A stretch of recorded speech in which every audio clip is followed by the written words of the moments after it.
Esto. Bueno, mis hermanos, entonces como veníamos hablando, el libro de Daniel, sobre todo en este capítulo, es muy importante. Ahora, quiero que prestemos, antes de pasar al material, quiero que prestemos atención a algo que es importante decirlo. ¿De qué nos sirve avanzar así tan lento en lo que hemos estado estudiando y con qué propósito? Bueno, hay un propósito especial. Si vamos avanzando y vamos comprendiendo versículo tras versículo, lo que va costando ir avanzando y avanzando y avanzando, cuando lleguemos al 12, todo va a tener sentido. ¿Cómo así que todo va a tener sentido? Porque resulta que el 12 es muy especial. El capítulo 12 de Daniel es un capítulo que nos refleja o nos da esperanza porque es exclusivamente para nosotros, ¿sí? Así que no se lo pueden perder, pero para poder entender muy bien el capítulo 12 de Daniel tenemos que ir avanzando y entendiendo todo el 11, ¿listo? De cómo se fueron desenvolviendo la historia, esos cambios políticos que hubo, porque eso es lo que va a ayudar a llegar a Daniel con una satisfacción en la comprensión de ese capítulo. ¿Está bien? Por eso es que estamos haciendo tanto énfasis en esto. Ahora, ayer quedamos en el versículo 8, en donde avanzamos un poquito, pero decía que aún los dioses de ellos, sus imágenes fundidas y sus objetos preciosos de plata y de oro, llevará cautivos a Egipto, y por años se mantendrá él contra el rey del norte. ¿Quién iba a pelear contra el rey del norte? Les pregunto, en forma de recordéis. ¿Quién iba a pelear contra el rey del norte? ¿Quién se iba a mantener contra él? Ptolomeo. Ptolomeo, o el rey del sur, ¿cierto? El rey del sur. Que era precisamente Evergetes, ¿no? Ptolomeo III o segundo, no recuerdo bien, pero Evergetes, quien estaría allí luchando contra el rey del norte, que en ese tiempo pues era el Seleuco, ¿no? Seleuco. También vimos ayer la pelea, un poco recordando lo que vimos ayer, de la pelea que hubo entre Vergetes contra los que quedaron allí de la Odisea y el ejército, debido a que la Odisea había matado a Mundo y Raimundo, al que se atravesara, a ese lo mataba, con tal de poder mantener el poder, ¿cierto? Y eso lo vimos ayer. Y enfatizamos en el hecho de tener cuidado en el hecho de saber cómo nosotros utilizamos nuestra influencia. Y que la influencia es buena y el liderazgo, todos somos líderes por eso, pero tenemos que tener en cuenta, como le damos el ejemplo ayer, de tener precaución con hasta dónde podemos llegar con nuestra influencia en el sentido del ejemplo que vimos de las suegras, ¿no?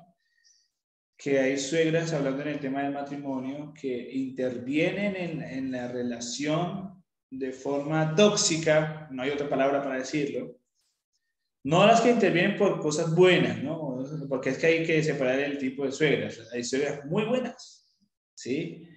Y hay suegras que son tóxicas. Las suegras que son tóxicas son aquellas personas que buscan mantener su estatus de la madre en el hijo, pues como tal, en el hijo o en la hija, y que absorben la atención de los hijos a tal punto de que, no, sin importar en qué termine el matrimonio de sus hijos, lo importante es que ella esté siendo considerada como la importante. Y eso realmente es algo negativo, ¿sí? También se puede hacer muchas cosas, como querer obtener ascensos en el trabajo, pisoteando a los demás, o hacer, mejor dicho, cualquier cosa que nosotros utilicemos nuestra influencia para dañar a otros, estaríamos haciendo lo mismo que hizo la Odisea. Aunque la Odisea lo hizo de una forma drástica, matando a Antíoco, ¿cierto? A Antíoco el divino, ¿cierto? Y y luego matando a Berenice, matando a sus hijos, al séquito que había venido con Berenice, que mató a todos, pero con tal de otra vez tener como el derecho a ser la reina y que sus hijos fueran parte de la sucesión. Pero es tener mucha la precaución de no ser ambiciosos con el poder o mantener la influencia y el control, ¿sí? Porque eso es lo principal. Ahora, también vemos ayer, en este caso del versículo 8, que lo que hizo Evergetes, Ptolomeo de Evergetes, tercero de Evergetes, así era tercero, primero. Ptolomeo tercero de Evergetes lo que hizo fue traer las imágenes, las estatuas, todo lo que los persas se habían llevado de allí, todo el tesoro que los persas se habían llevado allí en el pasado, y lo devolvieron, incluso precisamente, aunque esto lo dice el comentario bíblico, por aquí más adelante vimos que es el pastor Raúl Humberto Treyer quien dice que fueron no menos de 2.500 ídolos que ellos regresaron a Egipto, ¿cierto? Y que precisamente los persas les habían quitado 2 siglos y medio antes. Y además, pues, de un enorme botín de guerra que obtuvieron allí luchando contra el rey del norte, lo cual llevó que Evergetes, Ptolomeo III Evergetes, se llamase el benefactor. Bien, entonces aquí fue donde quedamos. Y avanzamos. La enemistad de estos reyes continuó mientras vivieron. Por años se mantendrá el Ptolomeo III Evergetes contra el rey del norte que era Seleuco II Calínico. Recordemos que el hijo de Seleuco era Antíoco, ¿cierto? El divino, que fue el que la Odisea mató, ¿sí? El que se había casado con Berenice. Eso parece pura novela mexicana, hermanos, pero así es como pasó en la historia, ¿no? Así es como pasó en la historia. Además dice que cuando dice que el rey del sur, en este caso el Ptolomeo III de Evergetes, estaría o continuó, o sea, duraría un poco más, es que precisamente el Seleuco Calínico murió antes que Evergetes, ¿sí? Eso es algo que tenemos que tener como información importante. También, en efecto, aquí nos menciona un poquito, Evergetes murió 5 años después de su rival, que era Seleuco el Calínico, ¿no? Murió así. Y también Ptolomeo III Evergetes, contento con todo lo que había conquistado, no continuó su guerra contra Seleuco II Calínico. Y esta negligencia le permitió la subsistencia al imperio seleucida y fue causa de un buen número de guerras adicionales entre ambos reinos.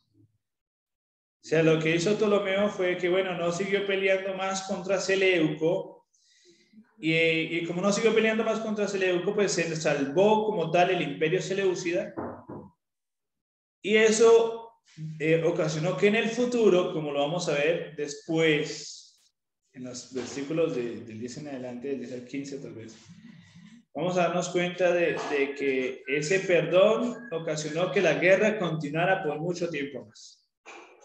¿Está bien? ¿Cómo les parece hasta ahora la cosa? ¿Cómo les parece la historia hasta este momento? ¿Qué opinan ustedes? Tremenda la ansia de poder, cómo llega a ser tanta maldad, ¿cierto? Así es. Hasta Así es. acabar con las personas para quitarlas del camino. Muy interesante porque nos da a conocer pues que el odio, la envidia, la ambición hace que estas personas se vuelvan tan malas. Entonces, interesante la historia. Así es, así es. Y sobre todo que tenemos que recordar que esta historia de los seleucidas contra los ptolomeos aunque ya pasó y ya se acabó, después, sobre todo porque Roma después los conquistó y convirtió a cada una de esas naciones en sus provincias, de provincias conquistadas y derrotadas. Es una historia que tenemos que tener mucho cuidado, porque aquí más que política podemos ver también casos de familia, ¿no? Y como lo dije antes, aunque di el ejemplo de las suegras, recuerden que no todas las suegras son así, hay suegras que son muy buenas, ¿sí? Y que buscan precisamente como el poder ayudar a otros, a sus hijos en sus relaciones, en sus matrimonios. Pero que hay otras suegras que sí son tóxicas, ¿cierto? Hay trabajadores que son tóxicos, hay jefes que son tóxicos. Y cuando se dice tóxicos es que buscan dañar a otros. Y así era la Odisea. Y lo que hizo la Odisea era todo lo que ocasionó. Llegarnos hasta acá, ¿no? Llegarnos hasta acá. A seguir en este es nuestro propio Juego de Tronos. ¿Sí? Este es nuestro propio Juego de Tronos. Una guerra por mantener el poder, por quedarse con el trono del otro, por vencer al otro, y como el otro no lo destruyó, entonces ahora en el futuro vamos a darnos cuenta que los que fueron derrotados ahora van a querer derrotar al otro, y bueno, eso es una serie de poderes. Pero ahora veamos que algo muy interesante aquí. Hermano, sí, hermano Pedro. Yo veo en este periodo, digamos, de guerra, los del sur con el norte, un distanciamiento del hombre con Dios. Sí.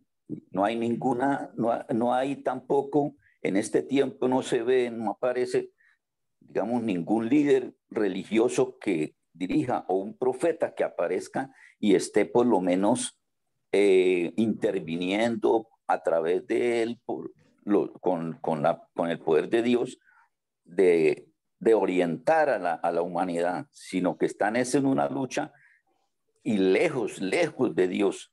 Sí. Eso es lo que más se nota aquí en estas familias que prácticamente siendo un solo pueblo, vamos a decirlo así, ¿sí? Siendo un solo pueblo, que unos estaban en el norte, otros en el sur, ¿sí? Pero de una misma eh, eh, generación. Ajá. Se Sería una olvidaron, nación. están separados de Dios, y entonces eso se ve esa diferencia, ese distanciamiento, digo yo. Así es. Esa humanidad con Dios. Y precisamente, ya que usted lo menciona, hermano Pedro, precisamente eso es lo que nos enseña esta historia. O sea, recordemos que Aristóteles le había aconsejado a Alejandro Magno que pudiera hacer de todo el imperio griego una sola religión y una sola nación en cuanto a temas políticos y religiosos. Eso obviamente desencadenó toda una serie de degradación del imperio griego, y recordemos que según la profecía, cuando un reino llegaba a un grado de degradación moral, entonces ese reino caía. ¿Sí? Ese reino caía. Lo que hemos visto con la Odisea, aquí que mató a todo el mundo, lo que hemos visto con el deseo de venganza de Vergetes, con lo que hemos visto y lo que hemos estudiado hasta el momento, nos muestra precisamente cómo poco a poco van cayendo en su tema de la moral. Y eso va a ocasionar que en algún momento del capítulo 11 aparezca el cuarto imperio, que vendría siendo... ¿Cuál es el cuarto imperio? Roma. O sea, en algún momento de este capítulo va a aparecer la Roma imperial, y ustedes se van a dar cuenta que cuando aparece, a ellos les toca agachar la cabeza. Así que ustedes se van a dar cuenta de cómo, pero para llegar a cómo llegaron hasta Roma y por qué Roma mete la cabeza aquí o sus narices en esta guerra, ustedes se van a dar cuenta de por qué. Y eso lo veremos en el futuro. Pero sí es cierto, hermano Pedro, aquí podemos observar cómo, a diferencia de los persas, que fueron mucho más obedientes a Dios, los griegos sí se abstuvieron de su adoración o de adorar a Dios, y más bien se concentraron fue en sus propias liturgias religiosas y sus propias doctrinas en cuanto a lo que ellos creían en su panteón griego. Panteones se le llama a toda la serie de dioses que ellos tenían, siendo gobernadas por Zeus, Poseidón, Hades, ¿cierto? En el inframundo, Poseidón ahí en los mares, Zeus ahí como la cabeza del Olimpo, y todos los semidioses y dioses que pertenecían al panteón griego, y pretendían que todas las naciones adorasen a todos los que están en ese panteón. Así que, hermano, eso fue lo que encontró Pablo allá en Grecia, cuando él fue... Atenas. En Sí, Atenas. Sí, eso fue lo que encontró. Una idolatría tremenda que Pablo les hace ver, digamos, de ese Dios desconocido, que ellos también tenían una imagen o un monumento al Dios desconocido, y es el que Pablo va y les predica en ese entonces. Pero Grecia fue un país de mucha filosofía, mucha ciencia, sí. que como dice la palabra, que todo el que llegaba lo oía. Y Pablo fue un personaje que ocupó un espacio en ese momento, porque llevaba una ciencia, un conocimiento, una filosofía diferente a lo que ellos tenían costumbre de estar viendo, ¿no? Que cada vez salía uno. ¿Pero específica alguna religión no la tenían o sí? Es que esa es la cuestión de los griegos. Aunque los griegos habían seguido el consejo de Aristóteles, los griegos también permitían que sus civilizaciones conquistadas pudiesen tener como una especie de libertad religiosa, ¿sí? Lo cual hizo que precisamente lo que está diciendo el hermano Pedro ocurriese en Atenas. Y es que lo que hacían los griegos para mantener el poder, porque según ese era el pensamiento griego, era que entre más dioses tenía una persona más, o una nación, más protegida estaba. Y obviamente, como no existía una imagen, y tampoco existe todavía, de quién es Dios y cómo es Él, entonces cuando Pablo llega a Atenas para presentarse ante los grandes pensadores de su tiempo, él ve precisamente una inscripción, porque no había imagen, pero una inscripción como de un lugar al Dios al Dios no conocido, al Dios que no tiene imagen, al Dios que no tiene esto, ¿cierto? Y es así como ocurre, pero es eso se le llama el periodo de la... Oh, perdón, ahí iba para allá. El periodo de la helenización y otras cositas más. Que por cierto, aunque Roma conquistó a los griegos, y eso lo vamos a ver en el futuro, mantuvo muchas cosas de los griegos, y precisamente fue Roma quien adoptó el sistema del Senado. O sea, adoptó el sistema del Senado de los griegos, porque el sistema del Senado lo fueron los griegos, que a Roma le pareció muy atractivo ese sistema y lo adoptó también para ellos, y creó su propio también Senado, en el cual participaban los principales líderes del imperio, como tal, ¿cierto? Pero eso lo veremos en el futuro, aunque nos sirve para aclarar muchas cosas de por qué es tan importante estudiar esta historia, porque nos va conduciendo hasta donde queremos ver, que hasta donde nos lleva, y lo tremendo que es esta historia, ¿no? Ahora, mira, resulta que en cuanto a este tema, pero no sé si vimos el anterior. No, resulta que en este tema, la traducción que dice aquí que, pues, que por año se mantendrá él, es decir, Ptolomeo Vergetes, a distancia del rey del norte, quiere decir que se va a abstener de atacar al rey del norte. Y que ese es el último pasaje en Daniel 11 en el que se menciona a Egipto en forma específica, corroborando así su identificación del rey del sur con ese país de la antigüedad. Y Egipto vuelve a ser mencionado en los versículos 42 y 43, pero ya no en forma literal, sino en forma ¿qué?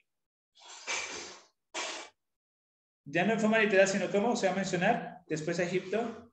Simbólica. Simbólica. Ajá. O sea que tenemos que tener en cuenta ese cambio. Recuerden que en el versículo 42 y 43, Egipto va a aparecer de forma simbólica, y es necesario entender ese cambio. Por eso es que es bueno que tengamos esto con anticipación.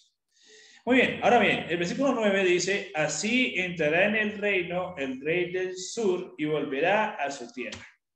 Resulta que el comentario bíblico adventista dice que en este pasaje, el hebreo puede entenderse como en la Reina Valera, o sea que la Reina Valera concuerda mucho con el original, donde el rey del sur es el sujeto de la oración, así como también lo expresa la Vulgata y en el Siriaco. En cambio, en la Septuaginta, recuerden que cuando aparece la LXX es la versión de la Septuaginta que tradujeron en Alejandría la Biblia al idioma pues del griego, ¿cierto? Y en el Teodosion, como sí, el rey del sur aparece unido a reino. Estas versiones apoyan la traducción de la Biblia, cuando es ustedes vean esa BJ, es la Biblia James en inglés. Aquí la traducción obviamente que dice, este entrará en el reino del rey del mediodía. Ahora, resulta que esta versión pareciera preferible porque sigue más naturalmente el orden de las palabras hebreas. Si se acepta esta traducción, y creo que es muy bien esto porque es importante, aquí nos salió a aclarar mucho, este versículo debe interpretarse como una referencia al hecho de que después de que Ptolomeo III volvió a Egipto, Seleuco restableció su autoridad y marchó contra ese país esperando recobrar sus riquezas y su prestigio. ¿Eso qué quiere decir? Que como Ptolomeo III Evergetes no destruyó como tal a Seleuco Calínico, entonces, después de que Ptolomeo se fue de nuevo para su tierra, Seleuco quiso volver a recuperar ¿qué cosas? ¿Qué cosas quiso volver a recuperar Seleuco? Su riqueza y su prestigio. Ajá, Autoridad. lo que se le había llevado. ¿Sí? Ministro, y eso es lo que se ve hoy en día también, ¿verdad? Ajá. Y su autoridad también. Ajá. Así es. Sus territorios. Así es. O sea, la historia se repite de otras maneras, pero se repite. Sí, es que por eso, como dice el dicho, ¿no? El que no conoce su historia está obligado a repetir. Sí, ese dicho es importante porque hoy en día suceden cosas parecidas con nuestros sistemas de gobierno, pero bueno, eso se puede quedar para después. Pero veamos lo que dice. La Biblia James indica en nota de pie de página que el pronombre personal este, con que comienza el versículo 9, se refiere al rey del norte, que eso precisamente lo refiere la Dios habla hoy, ¿cierto? El cual dice en forma directa y inequívoca que el rey del Dios norte... habla hoy, dice directamente, el rey del norte tratará de invadir el sur, pero se verá obligado a retirarse. Muy bien, precisamente concuerda la Dios hablado con la Biblia James cuando dice precisamente eso, que el rey del norte tratará de invadir al sur o al rey del sur, al reino del sur. ¿Sí? Ahora, cuando dice que volverá a su tierra es que Seleuco fue derrotado y obligado a volver a Siria con las manos ¿qué? Con las manos vacías. Con las manos vacías. ¿Eso en qué año ocurrió? Aproximadamente en el año 240 antes de Cristo. ¿Ven todo el tiempo que ha pasado? Ya estamos llegando a casi el último periodo de antes de Cristo, o sea que pronto, sobre todo en el año 168, si mal no estoy, antes de Cristo, ya va a terminar el periodo de los griegos, o sea que ya casi nos estamos aproximando ¿a cuál imperio? Romano. Al romano imperial, al romano imperial, gobernado por los César. Y el pastor Humberto Teller nos termina diciendo lo siguiente: así entrará en el reino, el rey del sur y volverá a su tierra. Esta expresión es referencia profética a la tercera guerra siria, por medio de la cual Seleuco II Calínico trató de recuperar sus dominios y para tal fin lanzó un ataque contra Palestina y Egipto. ¿Por qué razón era importante Palestina? ¿Por qué razón era tan importante la nación de Judea? Estaban en medio, ¿no? En medio de Siria Sí. y de Egipto. Y Egipto, ¿no? sí, cada Y uno ta- a un lado y ellos en Ajá. medio. Y además recuerden que precisamente Judea o Palestina también, por eso se llama tierra bendita y divina, es la de Palestina, ¿cierto? Donde nació Jesús. ¿Es por qué? Porque mira, recordemos que Judea era un paso obligado para cualquier comerciante, para cualquier caminante, para cualquier persona, para ir ya sea al norte o ya ir al sur. Porque era central atacar a Palestina, porque era un punto clave, ¿sí? Así como lo que está ocurriendo en Ucrania. No es que Rusia quiera realmente a Ucrania, como militarizarla, no. Es que Ucrania es un punto clave para todas las naciones, para Europa. Ucrania es un punto clave. Así como para Hitler, el punto clave para poder empezar a hacer la guerra fue Polonia. Siempre para iniciar una guerra encuentran un punto clave sobre el cual movilizar sus tropas, sobre el cual hacer muchas cosas por ahí. Y eso ha sido desde la historia, desde antes. Mira, esto es algo histórico, ¿cierto? Ahora miren, resulta que las primeras acciones le resultaron favorables porque Ptolomeo Vergetes decidió quedarse en Egipto. 8 ¿sí? y 9. Sin embargo, y pasando por alto un buen número de detalles, al apóstol Seleuco II Calínico terminó siendo derrotado en el año 242 a.C. y debió regresar a Antioquía de Siria, su capital, con las manos vacías y tan solo una fracción de lo que había sido su ejército. En pocas palabras, no solo vino con las manos vacías, sino que vino con su ejército menguadito, derrotado. Imagínense. Y es así, mis queridos hermanos, donde termina este relato del versículo 9. ¿Cómo les ha parecido la historia hasta ahora? Maravilloso. Interesante, muy interesante. Maravillosa. Se Sí, o queda sea, uno pensando, pues, ajá. como retornando al pasado, mira, escuchando esa historia tan maravillosa. Y Sí. de tanta cosa, tanta pelea, tanta envidia y el poder por el poder, ¿cierto? Y que aún Así todavía es. estamos en las mismas, porque ahorita saben lo mismo, el poder por el poder. Sí. Sí, y sobre todo en esta jornada de preelecciones, ¿no? En la cual los candidatos no tratan de pisotear a todo el mundo con tal de obtener el poder, no importa de quién hablen, si acaban con su dignidad, si se les rebuscan chismes, si empiezan a inventar. Eso es muy común en esta jornada electoral. Pero, sin embargo, sí, ¿alguien hablar? Ministro, por eso la gente siempre dice que siempre han existido ¿Siempre ha existido qué? Perdóname, Margot. las guerras. Ah, sí, siempre han existido las guerras, siempre han existido las luchas por el poder. Y este capítulo 11 precisamente nos está enseñando eso, el deseo de tener el poder, y me encantaba la aplicación que le llaman a Pedro, y es precisamente eso, cuando se pierde a Dios de vista o como el centro de una nación, empiezan a ocurrir cosas desastrosas, ¿sí? Empiezan a ocurrir cosas tremendas. Pues es que llega el punto que los mismos políticos critican si de todas maneras alguien del poder, el presidente o algo, está pidiéndole a Dios protección. Hasta eso critican. Entonces, sí. No, pues ¿en qué estamos? Y se repite la historia día a día y nadie habrá conformes, nadie. Todos estaremos inconformes. Así es, así es. Y creo que entendemos una cosa, mis hermanos. Proféticamente hablando, aunque esos acontecimientos que estamos viendo son de historia, tenemos que entender también una cosa, y es que las cosas, tal como están sucediendo ahora, no van a mejorar. Pero más que tenerle miedo a eso, recordemos que las profecías no es para llenarnos de miedo, no es para asustarnos, ni tenemos que utilizar las profecías para asustar a otros. ¿Cuál es el propósito de las profecías? Sobre todo esta de Daniel y Apocalipsis. Hermano, de saber en qué tiempo estamos viviendo.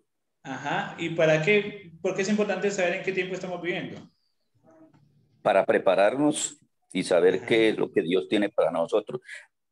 Y démosnos cuenta, hermano, hermano, démonos cuenta de esta historia que estamos viendo de los dos, de Seleuco, o del rey del norte y del rey del sur. Démonos cuenta que es un proceso de tiempo que se está cumpliendo en ese recorrido, ¿sí?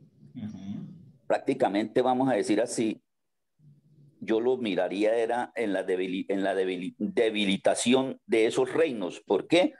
Porque ese es el eje central, la tierra prometida, Palestina y toda esa tierra, fue la tierra prometida de Dios para el pueblo de Israel. Así es. Y ahí se va a asentar, ¿sí? Ahí se va a asentar, vamos a decir así, el poder romano. Va a llegar a ese sector, a dominar y hacer, hacer, digamos, la tierra donde Jesús va a nacer y va a hacer su ministerio. Así es, o sea, tenemos que entender eso precisamente, y es que este capítulo nos va a mostrar un poco de cómo eran las condiciones culturales en el tiempo en que nació Jesús. Exacto. Tanto este versículo de 11 y el 12 nos va a mostrar cómo era el pensamiento, porque recordemos una cosa, y es que tanto los seleucos o los seleucidas como los ptolomeos dominaron mucho a la nación judía en su tiempo. Y eso dio pie para que los judíos se helenizaran. ¿Qué quiere decir la helenización? La helenización es que los judíos empezaron a adoptar muchas cosas de los griegos en su cultura. Tanto así que empezaron a permitir que en la nación judía empezasen a crearse en los famosos gimnasios o piscinas, en las cuales no es como las piscinas y gimnasios de hoy en día. Eran lugares en donde la gente iba allí y aunque practicaba deporte y todo eso, también se practicaba lo de los gladiadores, todas esas cositas, las luchas y todo eso, que posteriormente los romanos le dieron otra forma, ¿cierto? A esto.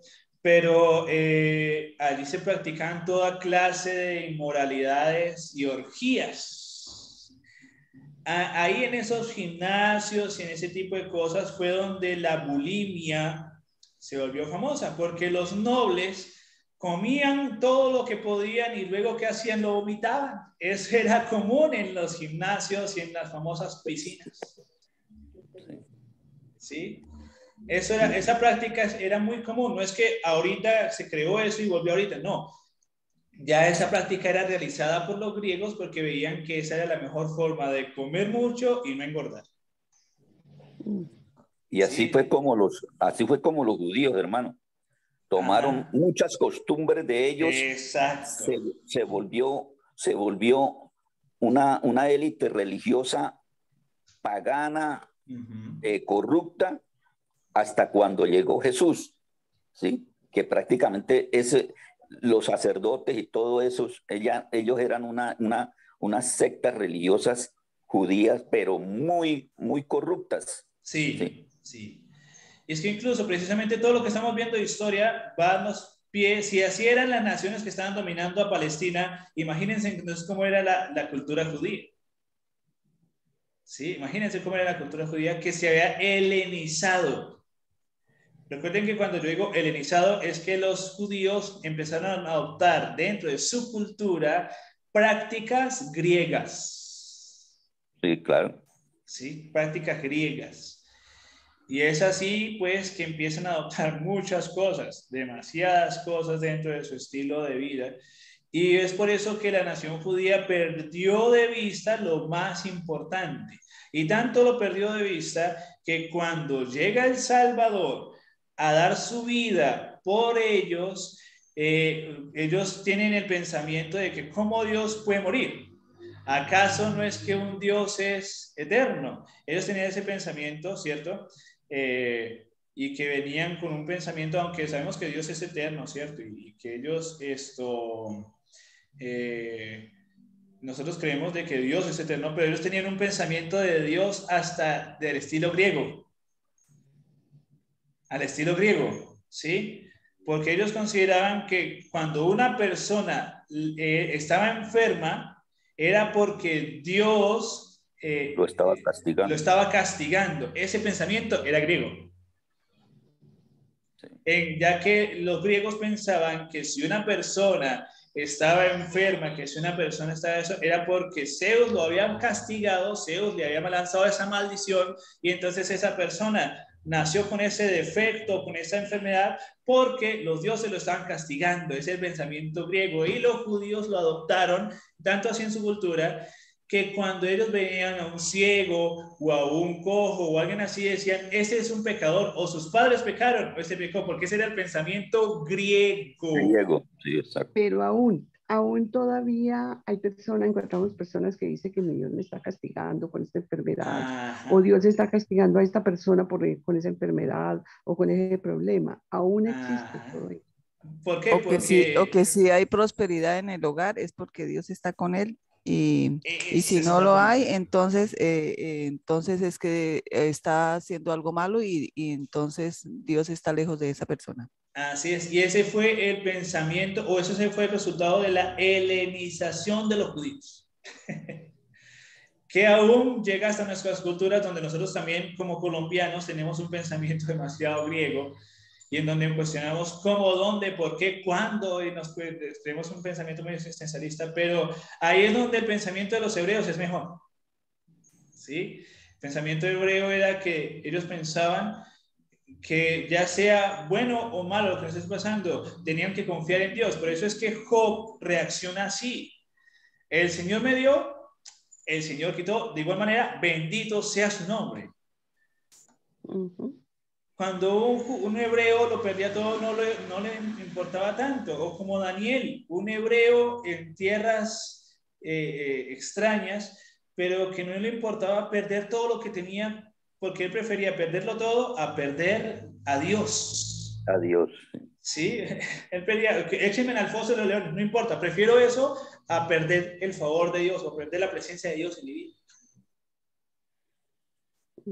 ¿Sí? Entonces, ven cuál fue el resultado. O sea, que llegara el imperio griego en ese tiempo hizo que la nación judía cambiara su cultura y hasta el mensaje evangelizador, cambiara hasta el pensamiento que ellos tenían. Y por eso cuando ellos vieron que Jesús vino a morir, no lo vieron como el Cordero de Dios, que ellos constantemente estaban sacrificando, sino que lo vieron como un impostor.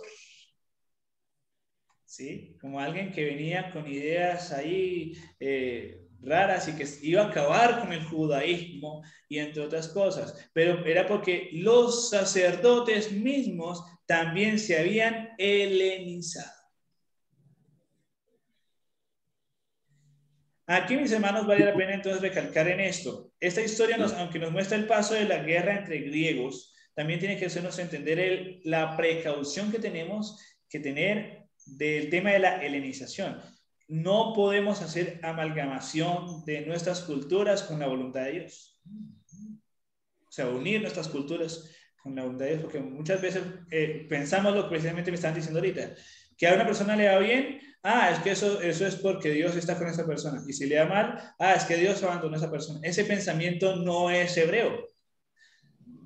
Ese pensamiento es netamente griego. El griego. Sí, netamente griego, donde si la persona estaba bien era porque tenía el favor de los dioses y si estaba mal era porque ¿qué? Porque los dioses lo habían abandonado. ¿Sí? Y ahí está el peligro.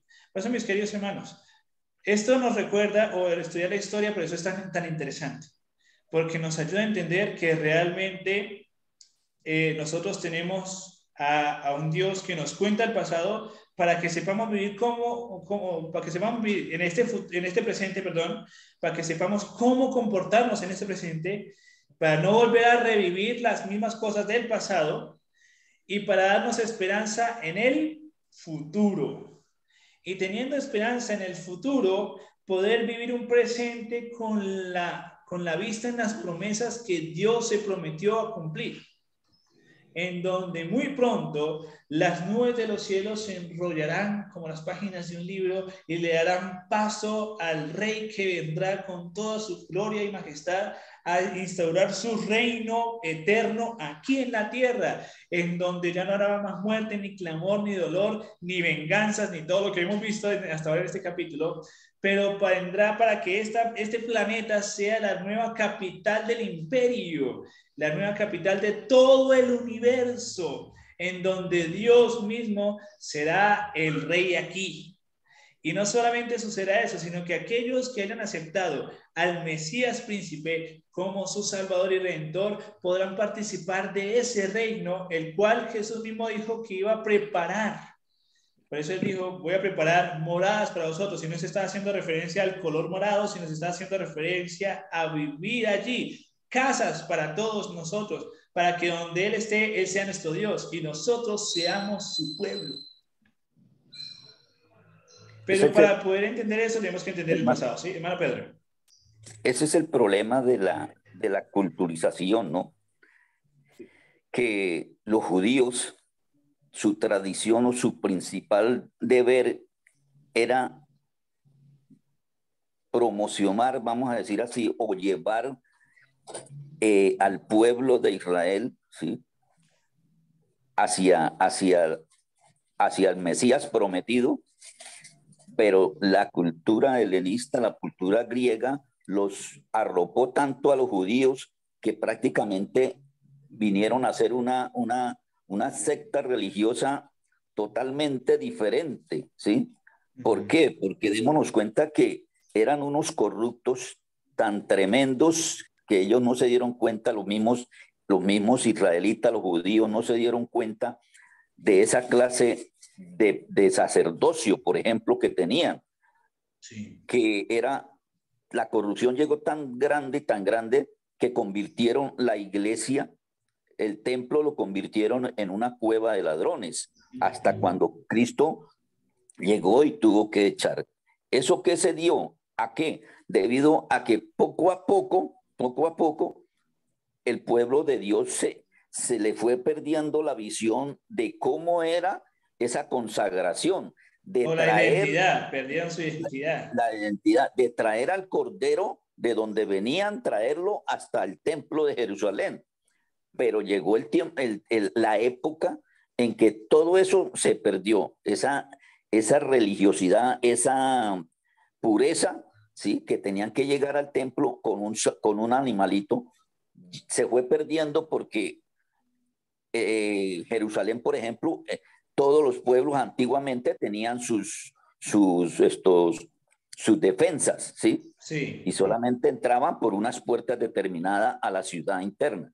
Entonces, eso se fue dando poco a poco se fue dando hasta que llegaron a entrar a vender los animales para que no lo trajeran de 3, 4 días caminando por allá, no lo trajeran a Jerusalén, sino que fueron entrando poco a poco. Los sacerdotes permitieron y hasta ellos eran prácticamente los que vendían los animales dentro de la iglesia. Porque hasta crearon las propias monedas del templo, ¿no? Crearon una propia moneda exclusiva para el templo y por eso es que cambiaban las monedas ahí. Exacto. Entonces, démonos cuenta que cómo nos muestra el Señor a través de todo ese periodo, vamos a decir así, yo lo llamaría oscuro de una época de Israel, que se olvidaron de Dios, se fueron olvidando de Dios, que cuando llegó Jesús encontró fue un pueblo totalmente diferente, un pueblo que sí tenían una esperanza de un Mesías, pero también habían perdido esa visión de cómo era el Mesías. Sí. Querían era un guerrero. Porque, sí, porque es que recordemos que es que los judíos al helenizarse pues habían escuchado muchas historias de los griegos, como la de Hércules, como la de otros, que para liberar a otros pues utilizaban la fuerza. Obviamente para ellos fue muy fácil ver también que el Mesías que ellos tenían venía con un brazo fuerte e interpretaron las escrituras de esa forma, ¿no? Y sobre todo que para ellos, o lo que tenían ellos para ese entonces, era la Septuaginta, precisamente, la Septuaginta, que recordemos que es la traducción griega de las escrituras, ¿cierto? Exacto. Entonces, imagínate. O sea, todo nos lleva hasta aquí, todo nos va llegando hasta este periodo de historia. Pero vamos a terminar, mis queridos hermanos, orando para que Dios nos ayude a, por encima de todo, preservar nuestra identidad. Porque es que aquí, aunque no se menciona a Palestina mucho, o lo que vivieron los pueblos judíos, lastimosamente, como dijo el hermano Pedro, iban perdiendo poco a poco su identidad, hasta que cuando llega a Roma, y como los romanos adoptaron muchas cosas de los griegos, no fue fácil fue fácil adoptar su cultura. Entonces lastimosamente, pues los judíos adoptaron el mismo sistema y bueno, de ahí salen muchas cosas, incluyendo hasta el propio consejo del Estado de la religión judía, que es el Sanedrín, tratando de adoptar también el sistema que tenían los griegos de su Senado. O sea, de ahí sale todo, se pueden darse cuenta de todo. Ustedes se hacen cuenta de todas esas cosas. Los sacerdotes tenían el Sanedrín, que era un consejo de ancianos, consejos de sacerdotes, con Caifás, por ejemplo, como dice Caifás, a la cabeza, el sacerdote supremo. Así es. Así es. O sea, ustedes pueden dar, o sea, la historia nos lleva a descubrir todas esas cosas, ¿no? Pero eso nos va dando pie para, o sea, todo lo que hemos visto hasta ahora nos va ayudando a entender cómo se han desarrollado todos los hechos históricos para que podamos ver en qué tiempo nació Jesús, en qué época nació Jesús y cómo era la cultura de su época. Y estoy seguro de que entender eso nos va a ayudar a entender mucho más los evangelios, ¿cierto? Los evangelios. Claro. Así que mis hermanos, oremos y que Dios nos acompañe en este día para que podamos disfrutar de su presencia. Oremos. Señor, Padre nuestro, gracias por darnos la oportunidad de estudiar tu palabra, específicamente los versículos 8 y 9 de Daniel. Ayúdanos, Señor, para que podamos mantener nuestra identidad por encima de todo. Y sabemos, Señor, que nuestra identidad es escrita o que tú deseas que podamos adoptarla según tu palabra, porque tu palabra nos da muestras de cómo son las características de una persona que vive con esta identidad. Por eso, Señor, ayúdanos a hacer de tu palabra una luz y una lumbrera en nuestro camino, y que cada cosa que hagamos en este día pueda cumplir con el propósito de prepararnos con la esperanza de poder ser candidatos para el reino de los cielos que muy pronto vendrás a colocar en este planeta, y donde todo lo que existe dejará de existir para que este planeta sea ahora la capital de todo el universo, tal como lo dice Apocalipsis. Y ayúdanos, oh Señor, a aferrarnos tanto a esa esperanza que podamos empezar a vivir un poco de esa eternidad en este día. Te lo pedimos y te agradecemos, Señor, en el nombre de Cristo Jesús. Amén.